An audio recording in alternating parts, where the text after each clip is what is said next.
Hi, this is Bernard Harris, and welcome to B Talk. Today we have with us R&B singer, songwriter Charles Salter, aka Max C. What's up, Charles? Hey, You what's good, going man? on, man? What's going on, y'all? Nothing, man, nothing. Glad you had some time to stop by and talk to us.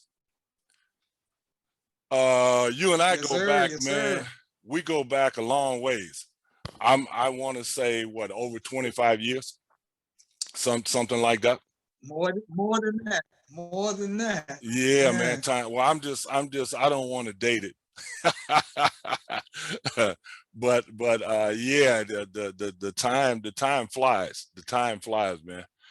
So why don't No, you give us a little bit of your background and talk about how you ended up in Finland?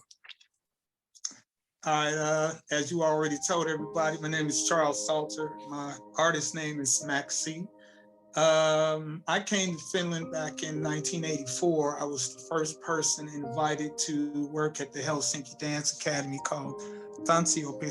I was the first guy teaching street dance and hip hop here. So you can say I'm the godfather of hip hop in Finland. I was teaching it in '84 and became the first person to do it, man, through a little accident of fate. Okay. Yeah, fate is good Yeah, so sometimes. Fate is good. yeah, it changed my whole life. Actually, I wasn't supposed to come to Finland. My friend Thomas Martin, who's a guitar player, he was supposed to come to Finland and be the guy teaching at the dance school. But 1 month before he was supposed to come to Finland, he came and told our manager. We were in a dance group called the X-Men out of Louisville, Kentucky. And he told our manager, to, hey, Ron, I can't go to Finland, man. My group is going to get a record deal in Atlanta, and I need to go to Atlanta with my group. So Ron kind of came to me and said, hey, since you and Thomas started the group, I need you to take Thomas's place to go to Finland, because I actually really didn't want to come to Finland. And he convinced me, man, after some talking a little time, to come to Finland. I had a 10-month contract, and I figured, okay, I can hang with 10 months, come back to the States and everything. I had a son. I had a three-year-old son, so I Okay. didn't really be away from him that long. So Yeah. I went ahead and took the job, took Thomas's place, ended up in Finland. And when the 10-month contract was over, they asked me, could I stay another 10 months? So it started to become like that. He said, hey, the people like you. We like what you're doing, this breakdance thing and this hip hop culture. This is really big. We're getting a lot of boys at our school that we've never had before. So I bring the most people to the school that they ever had. So they were like, we can't let you go, man. You got to stay. We'll pay you double. We'll triple Yeah. your pay. Yeah. Yeah. So it was crazy. And that's how I ended up actually staying. And then I changed my mind after a couple of years and said, well, maybe I should try to start my career from over here instead of trying to do it in America, where you got millions of people in the entertainment business trying to make it. It's a small Exactly. country over here. Maybe I'll start over here, do it in Europe, and then come back to America. And that's what happened. Okay. So was it difficult getting your career started here, being that you were basically singing in English? No, it wasn't. Because when I first started out, I was just doing local stuff, man. I would go to. You remember that club called Silver Night, right? Yes, I do. Yes, I Yes, do. I would go up in Silver Night. You had JD and Dominic DJing, and they would play, Yeah. Yeah. R&B and soul all the time. So I get on the mic and start singing a lot of the songs.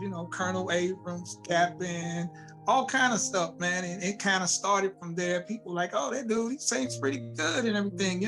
So I kind of started out doing that, and then a lot of people started hearing about me, and then a lady approached me around '86, and her name was Ami Aspelund. She was a cabaret artist here. She was pretty well known in the Yeah. 80s. Yes, she was. She asked me she came and asked me, could I join her cabaret show? Because she heard about me that I was a dancer, because I taught hip hop. And she wanted to have that new breakdance thing in her show, because most people had never seen it before. Okay. So she wanted it in the show, asked me to come to the show, and then heard about me later as a singer. and said, "Oh, I didn't even know you could sing. I just hired you as a dancer."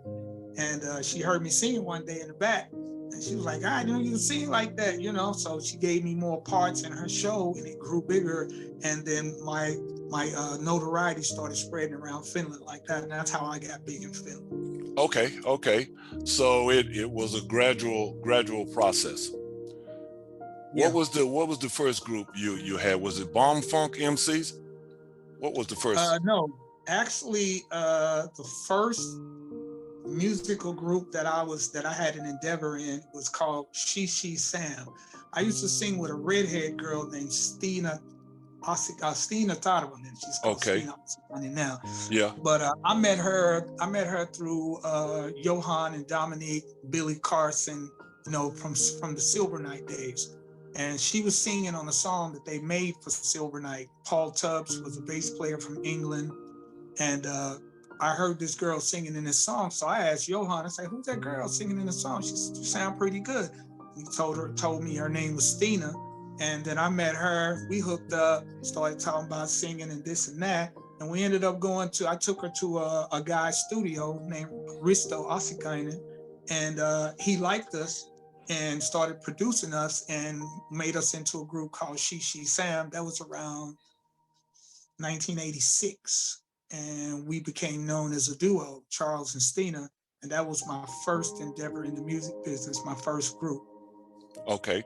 So from that, how long did it take you to actually, I know you've done a lot of touring around Europe. So Yeah. from the days starting in Helsinki, how long did it take you to get to that point? Well, from She Sam, I went to Third Nation. Okay, yeah, that's what it was. That's what it was. Yeah, I had to be yeah. named Third Nation. And that happened in around 89, 1990. I met an English guy. He came over. He had a Finnish girlfriend. Another English guy. I don't know if you remember Silky Slim. You remember Silky Slim? No, not really. A dude named Not Raymond. Really. I remember Raymond. Yeah, okay, yeah. I think you were living. Yeah, you were living in another part of Finland. I think I was probably in Turku or Salo at that time. It was somewhere. Yeah. Salo, and, I think.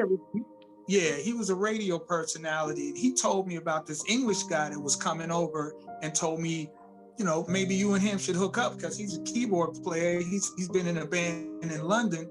Maybe y'all can hook up and do something. And that's what happened. I met him. We hooked up. We started talking about music. We were on the same page, R&B, soul. We liked the same thing.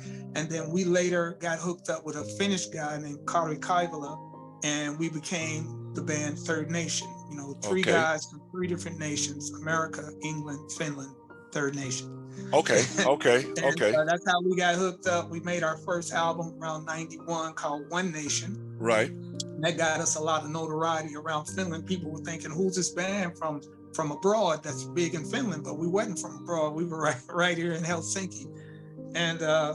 And then we put out our second album. We sent out a demo tape to Sweden, and we ended up getting a record deal in Stockholm, Sweden. So we got an international record deal, and that's what made us take off on an international basis. Because through the record company in Sweden with Stonebridge, we ended up getting a top 10 American Billboard hit called "I Believe."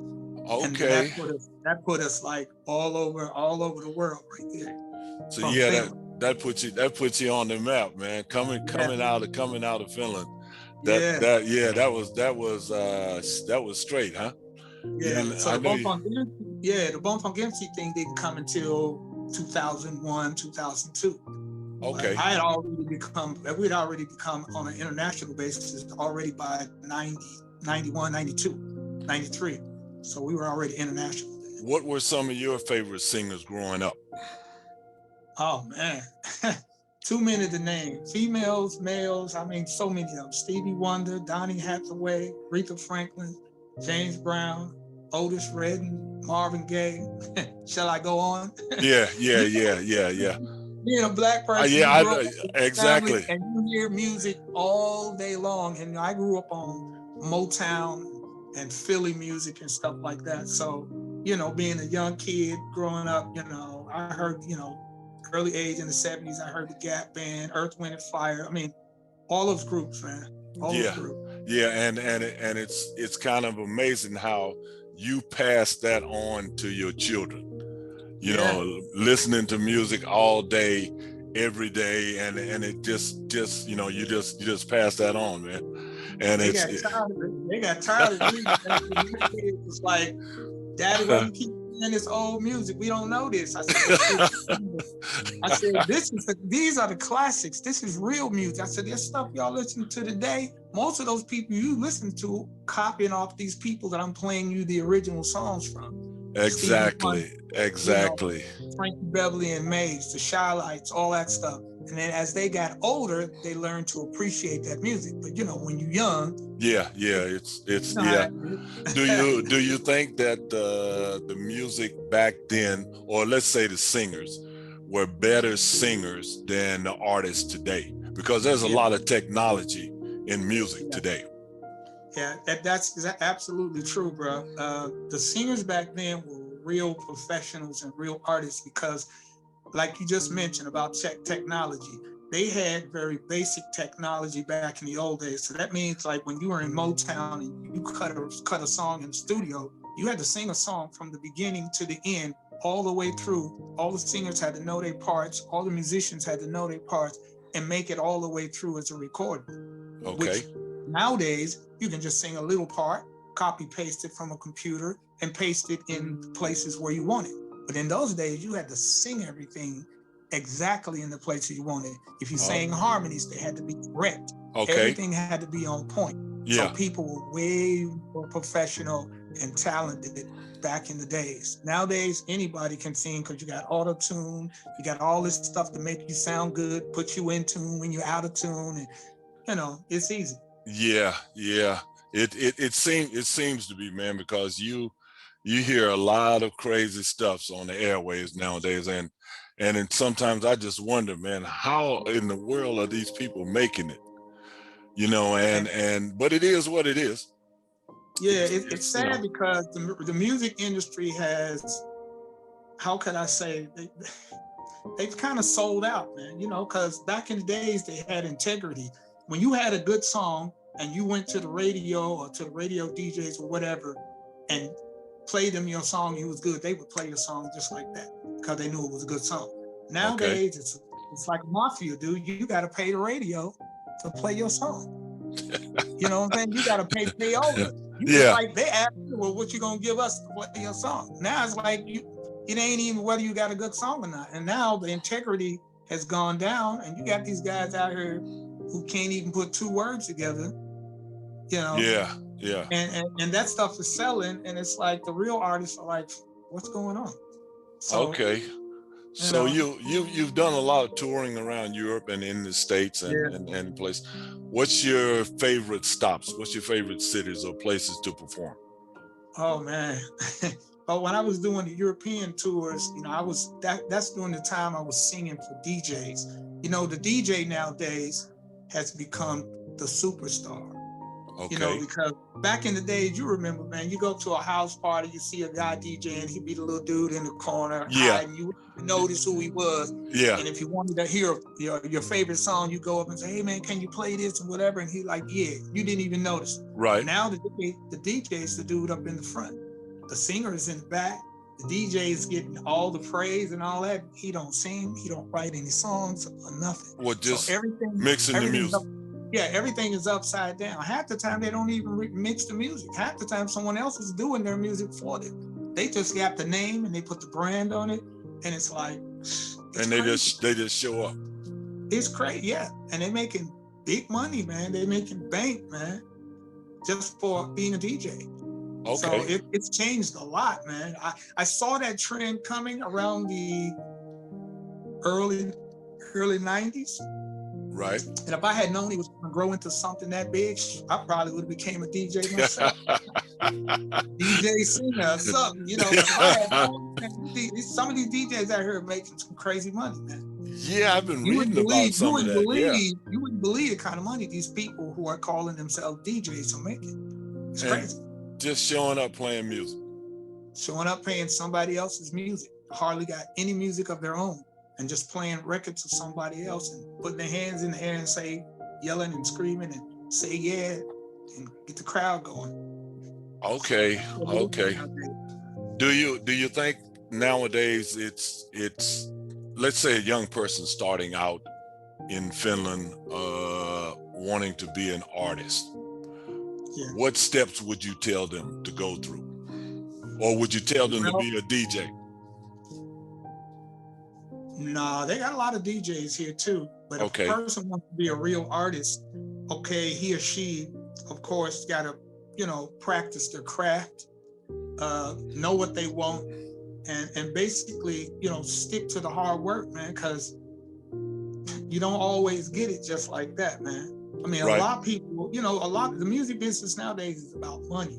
So if you got a lot of money, you can kind of buy your way Okay. into the business. You know what I mean? Yeah, You got yeah, money, you got that structure behind you, that how do they call it? The resources. yeah, If you got a lot of money, you can get everything, you set up everything you want. You pay the radio stations, you pay the studios to come in and some producer produce a song for you, and you put on your auto-tune and do your little this and that, and before you know it, they done paid off everybody to make that record go big.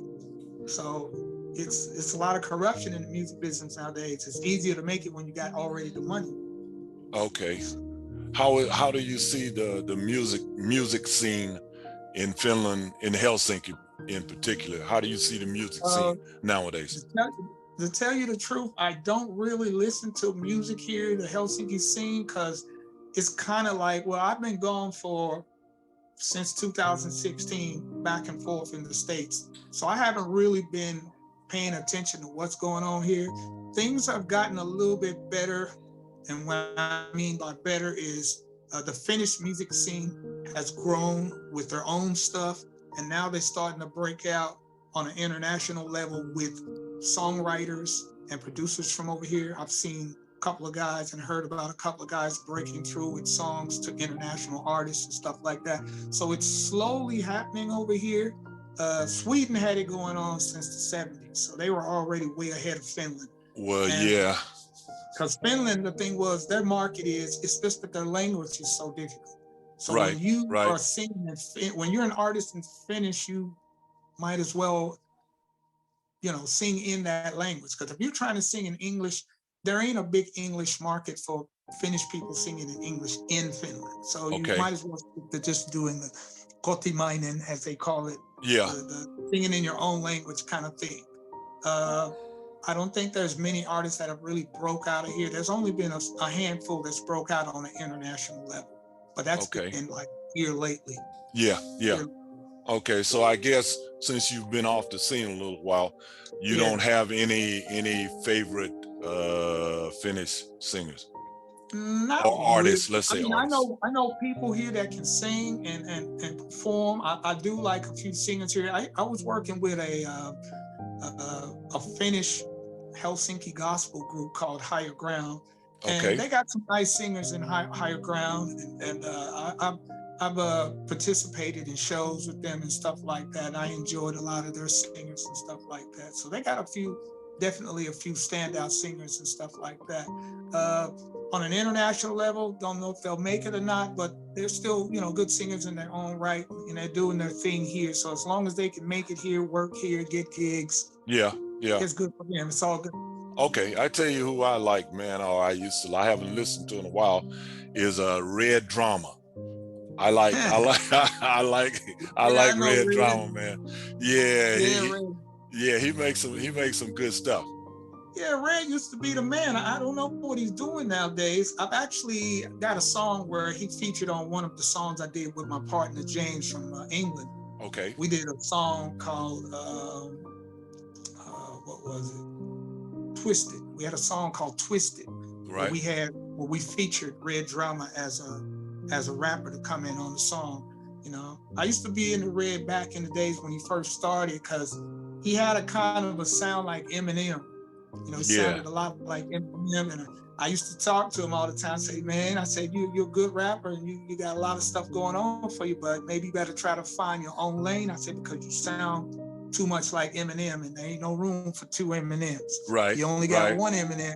right. He's in the States. But I say here, if you just change up your style a little bit, maybe your tone, I said I could see you going somewhere. But he was doing his stuff in English as well. And he was at a certain level. I think he had some international interest and stuff, but I don't know if it went anywhere, how far it went. But Okay. then he started becoming, he became a host on the show, not Idols, but The Voice. Okay. Okay. And they put him on The Voice. That's another story I'll tell you about later. Actually, I was supposed to be on The Voice as one of the judges Yeah. here What in happened? Finland. What happened? Yeah. Oh man. Some political stuff. Yeah. Well, the thing is, the Voice program was created by some people in Holland called, the company was called Talpa. And Okay. Talpa is a two-pronged company, which is entertainment and music publishing. I'm the only person in this country on Talpa BMG. So my publisher is Talpa BMG. So I signed with Talpa back in like 2009, 2010. Yeah. And when the head guy from Talpa, when they were going to start the program, the Voice program here, the head guy called me and asked, could he meet with me because he's going to come to Finland. Okay. I was just coming from Atlanta. My son lived in Atlanta. I went to visit my son. I came back, and on the day that I came back, I come through the airport, I come out of passport control, and I see a guy holding a sign that says Talpa. So I'm going like to myself, I wonder if that's the same Talpa that I'm in. But I just didn't think about it. I jumped in the taxi, I got home. As soon as I got in the door, 1 minute after I got into my house, my phone rang, and it's this guy named Tony from Holland, from Talpa. Right. And he's calling me, asking me, hey, are you in Finland? I want to meet you. I said, dude, I just came from the airport. I saw a guy holding a Talpa sign, so they were waiting for him.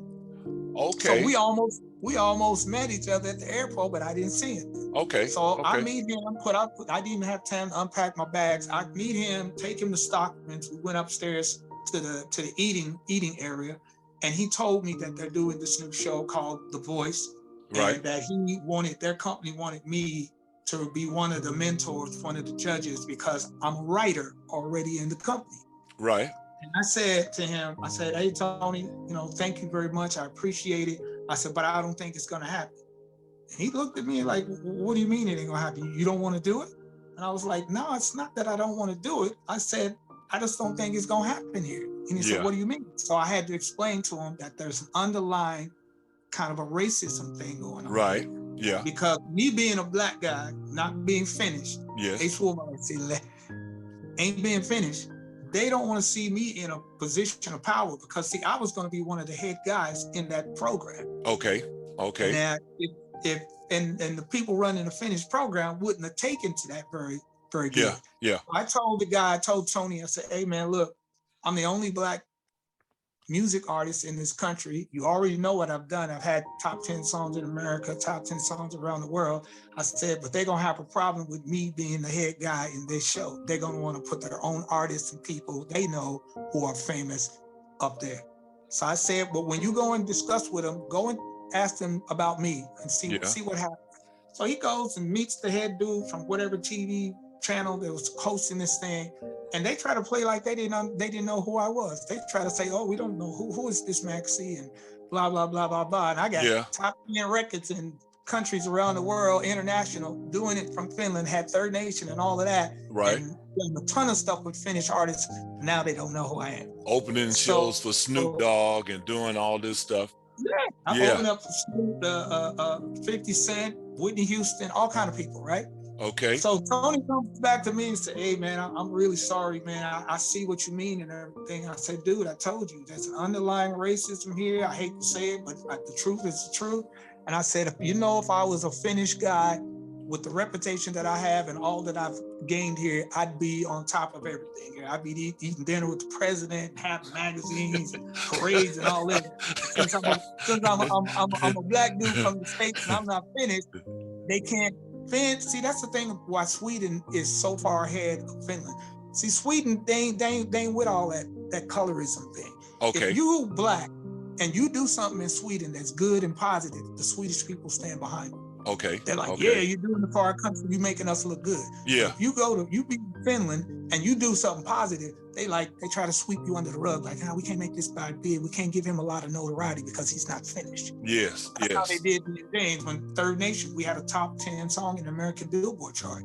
Nobody even still this day has had a top 10 song in the American Billboard Hot 100 chart.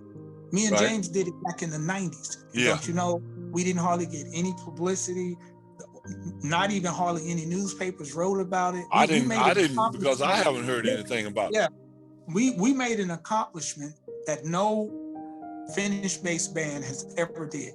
And it was almost like it was swept under the rug, like they didn't want anybody to know we did what we did. So I know how it went. That's how I went over their head. That's why I went national and I stopped saying I'm trying to be big in Finland. There's no point. They're only going to let me go so far. So I just went over their heads. We got the international contract. And as soon as we get the international contract, we get a big song. All of a sudden now the Finnish reporters want to do a report or do an interview with us. Oh, we want to interview you. Yes, third nation from Finland. No, third nation from America. like England. I ain't gonna say I'm from Finland now. Exactly. When I was in Finland, you didn't want to come to me. When I was doing this in Finland and doing this for the Finnish people, you didn't want to recognize me. And as soon as I go international, now you want to say I'm from Finland. Now you want to say, oh, he's representing Finland. No. Yeah. That ain't how it's gonna go. Not for me. You right in their face and they can't see you. Right. I tell you what I've always wondered about. I know how the business end goes in basketball when you sign a contract with a team.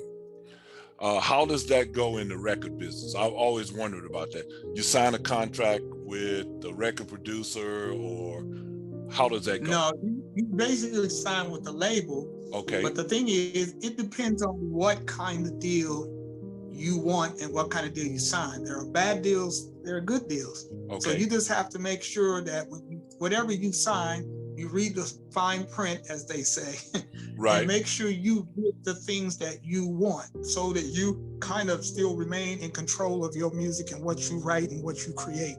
Okay.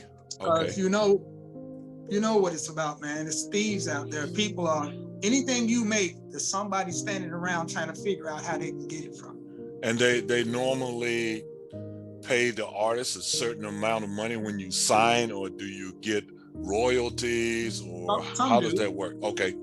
Well, when you sign, you might get a signing bonus depending on who you are. Yeah. Sometimes you don't get a signing bonus. You just sign, and you basically, like I said, it depends on the contract. What kind of contract you sign? Is it a 360 deal, or is it like, because the record company is like this. They're more like a bank.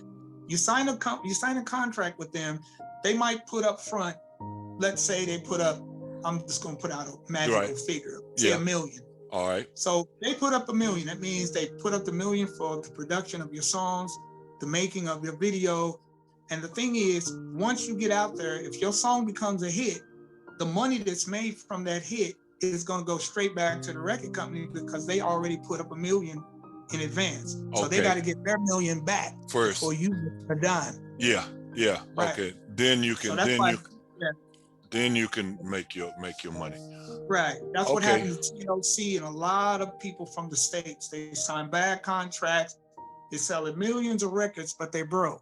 How can you be broke when you're selling millions of records? Because you signed a bad record deal and the record company or the producer or the person running the company is ripping you off.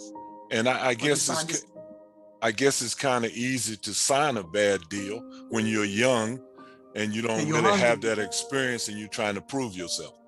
Right. So, and it's the same thing in sports. It's the same thing in sports sometimes. You need a lawyer representation because they will rip you off, man. They will get you. Okay. Not too many honest people out there. Yeah.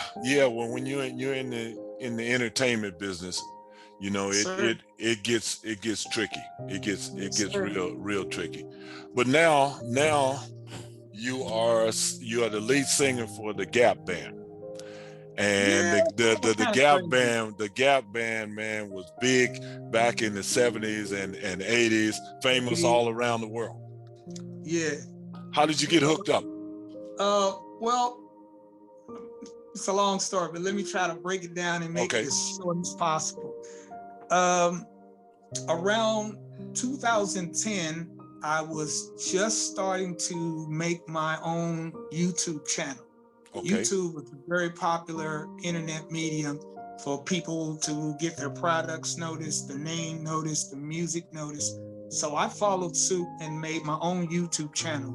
So once I got my channel up, I started to think to myself, how am I going to get people to come to my channel, notice who I am and what I do? Right. So, as I said, through the 70s, 80s, when I came here in the 80s, as I told you, I was in Silver Knight. I'd be up there singing Gap Band songs, and people would think it's the record. I was like, hey, man, he said, I just like the dude from the Gap Band, you know? So that's how I got kind of started doing a lot of Gap Band stuff. And plus, before I came to Finland, I would sing with a lot of my friends. To me, you sound like Charlie Wilson from the Gap Band. Right.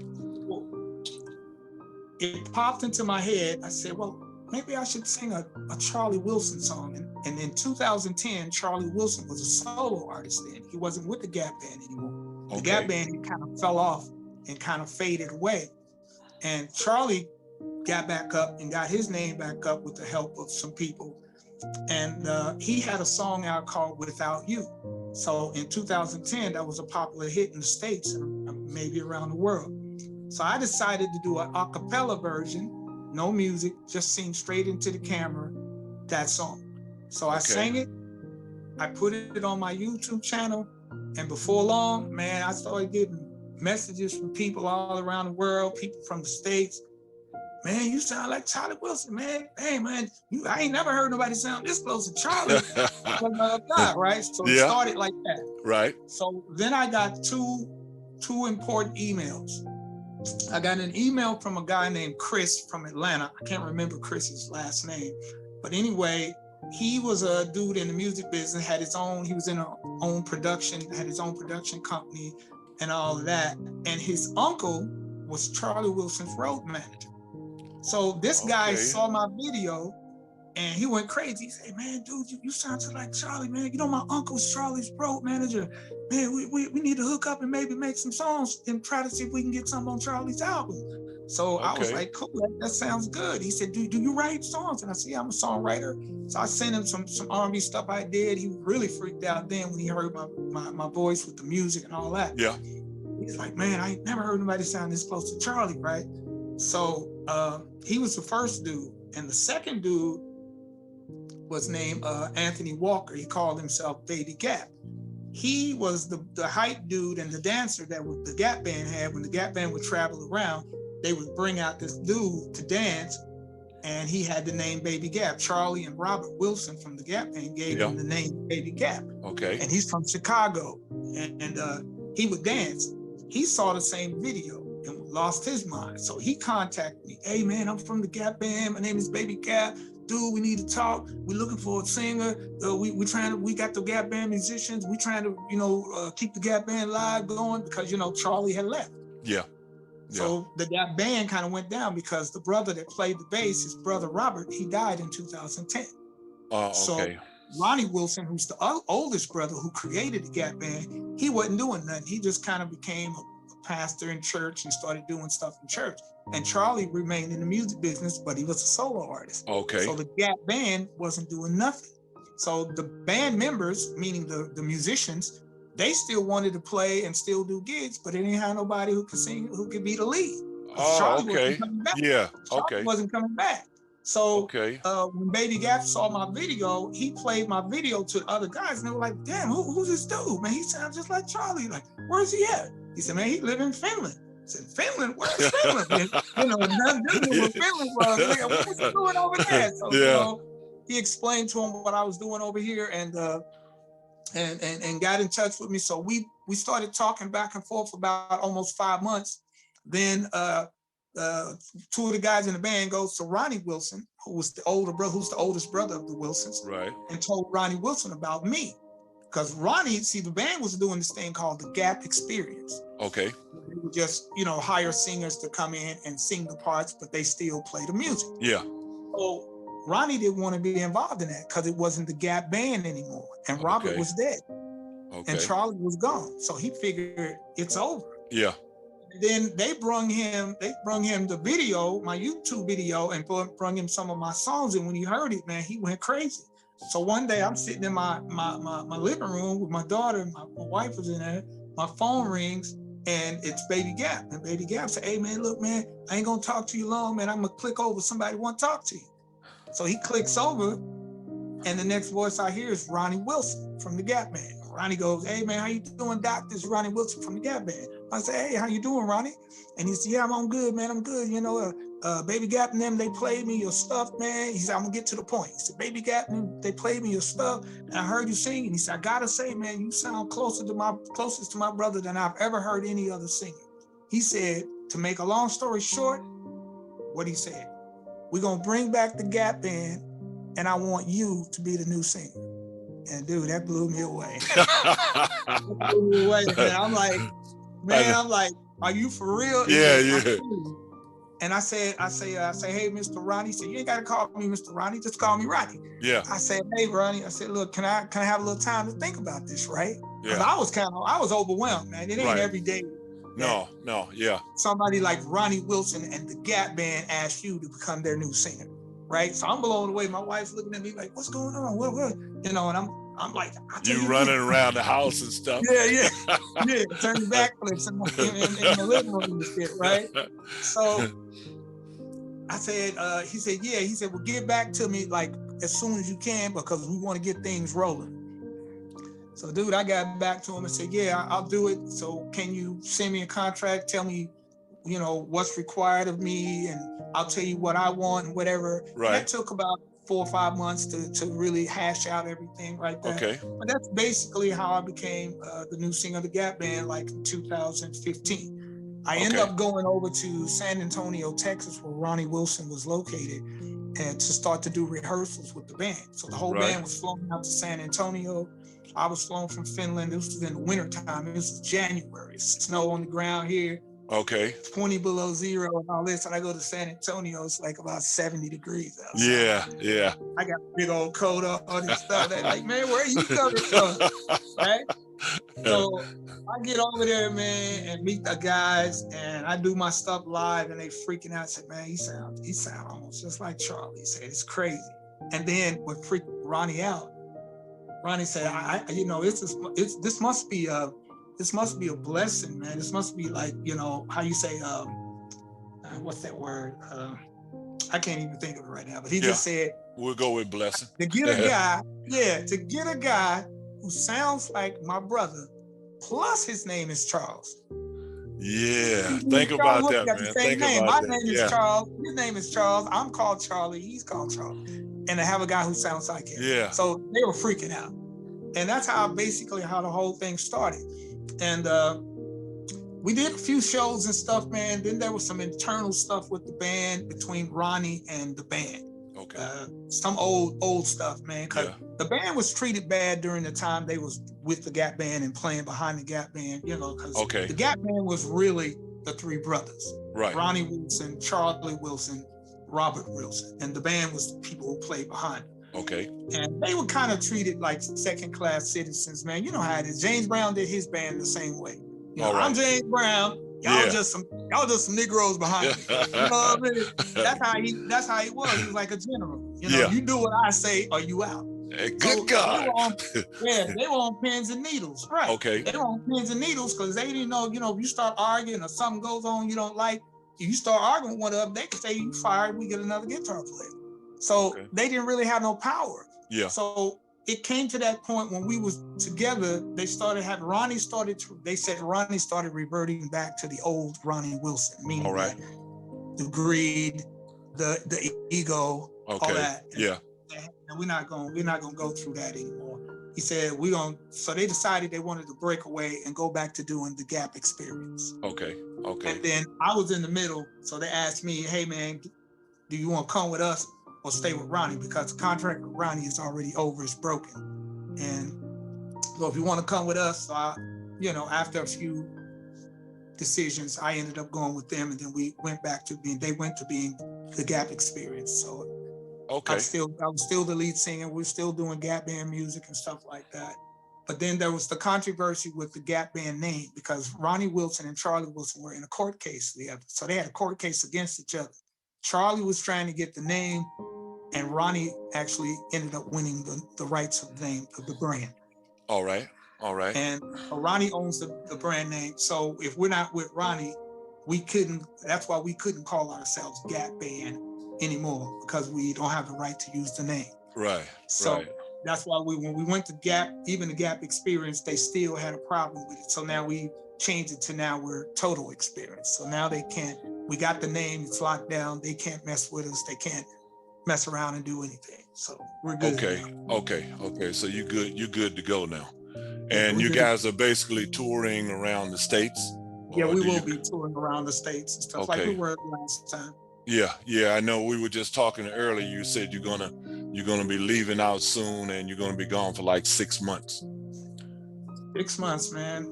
Leaving next month around the 16th, 17th. Okay, and you're heading to where? LA, going to Okay. LA. Okay. So we're meeting in LA, gonna get a Airbnb out there for the whole band, get together and start rehearsing again, getting our stuff together, and then getting our new songs together. We got some new singles, gonna make an album and all of that. So everything's coming. How long does it, this might be a crazy question, how long does it take the average singer to learn a new song? An average singer? Yeah, let's say a good singer. A good singer, it doesn't take them long. Okay. Don't take long. You got a good memory, and singing all the time, you tend to, you listen to something, you can learn it just right away. Okay. But it's easier when you're writing your own song. So if you're writing your own song, it's coming from you, so you know it all. Yeah, it's already in your head. But so it's not. And like the Gap Band, yeah. Okay. Yeah, I was gonna say with the Gap Band, I mean, it wasn't hard to go into it and start doing Gap Band songs because I've been listening to Gap Band songs since the late 70s. So I knew most of the songs almost word for word.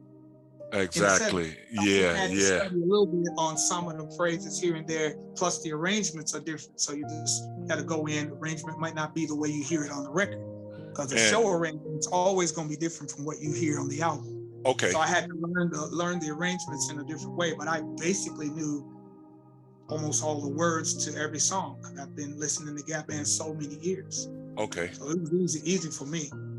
Do you enjoy more studio work or going on tour?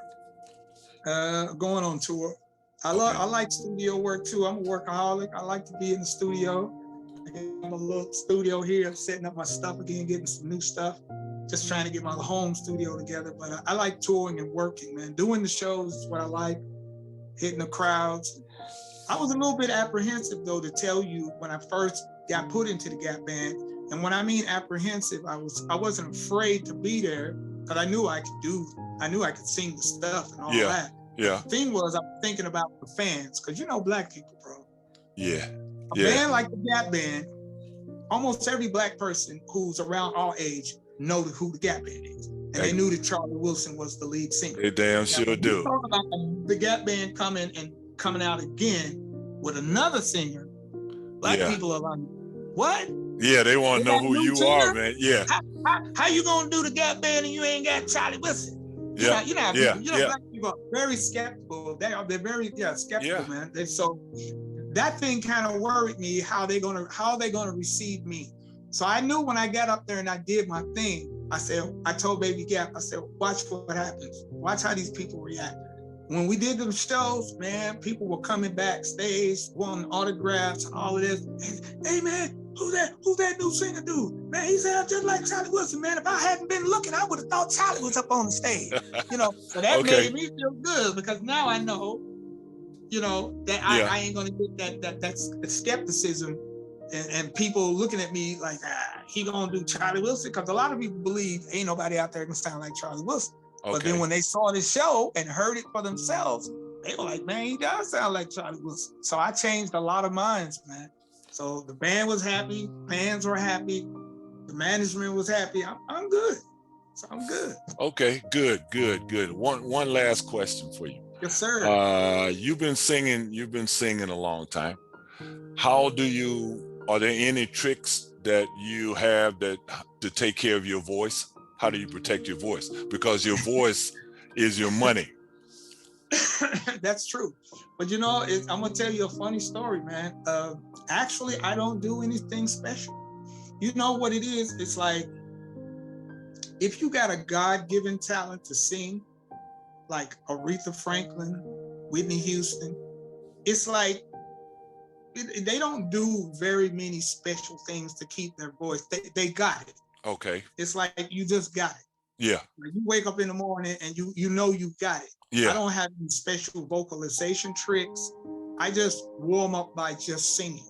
I just sing softly, warm up, and let the intensity get more and more as I warm up. And when I feel that my vocal cords are open and I'm ready, then I can start to do what I do.